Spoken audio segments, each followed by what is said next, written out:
bruise or maybe even a broken bone. But in my case is I burned myself pretty bad working last summer full time. So I'm here to tell you the story of how it happened. So basically it was at the end of my senior year. I was at the time working at McDonald's, just my high school job. And I was thinking, I need more money for college, and a full-time job probably would be my best choice. So I was looking into it. It's a place called Thomber in my hometown. They pretty much make tires for like forklifts, and they pay pretty good. It's like 23 an hour, so good. I applied along with a friend of mine, and they wanted to give me an interview, which is cool. So I went. It all went well. I got to know the supervisor. His name's Joel, super cool guy. And he told me that I'd be able to start like around, I want to say 2 weeks after my interview. So I was like, sweet. Put my 2 weeks down at McDonald's. Finally, not like that place. And I ended up starting at Thomber. They were training me on, I think line 1. It was pretty easy. You dealt with like pretty small parts. And then like the third day, they switched me to line 3, which you do with like these kind of tires. This oven is probably like over 200 degrees, so it's really hot. You wear like a bunch of gloves, these like protective gloves and like the sleeve. And for like the first hour of my shift, I was just watching them like do the work just so I had an idea. And pretty much there's one guy that's like demolding these tires off of this mold, and the other guy's just waxing them, and then one of them, which is what I was doing, was bringing these tires into this room. So at first he told me to do 1, I did it wasn't too hard. I did it again, and then he asked me like if I want to try 2. I was like, yeah, sure.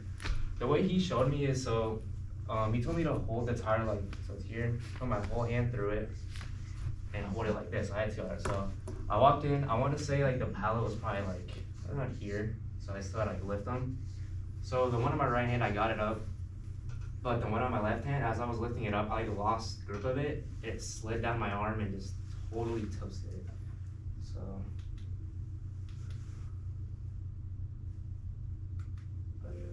that's what it looked like.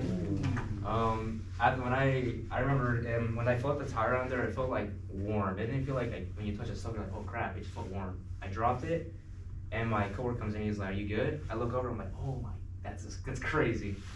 And I went over to the emergency room. My supervisor took me there to the emergency room, and I was probably sitting there for like 2 hours, literally nothing. They didn't do anything to it. I got a tetanus shot like probably an hour after, but the dude told me that I had to go to Iowa City to get it cleaned up, because, well, yeah. And after I got it cleaned up, this is what it looked like. Yeah, it was rough, but all throughout that, I wasn't really feeling too much pain. And that night, I also had a soccer banquet. So I ended up going to that. I mean, I wanted to. And usually after our soccer banquets, we do like a pick-up game, and I was debating if I should do it or not. I mean, I did, I played. Probably not the best idea, because I was trying my best not to rub it against anyone, and I mean, I did. It started bleeding.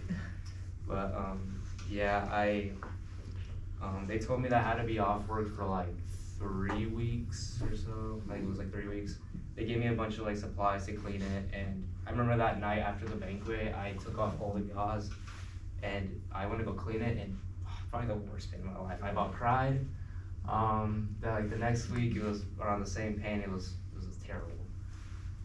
Yeah, I learned a lot about myself during that. I'm definitely more of an outdoors person. I had to be indoors that whole time. Couldn't hang out with friends. The only thing I had going for me was there were some soccer matches I could watch. But yeah, I plan on never doing that again. I'll probably go back to work there next summer, but who knows.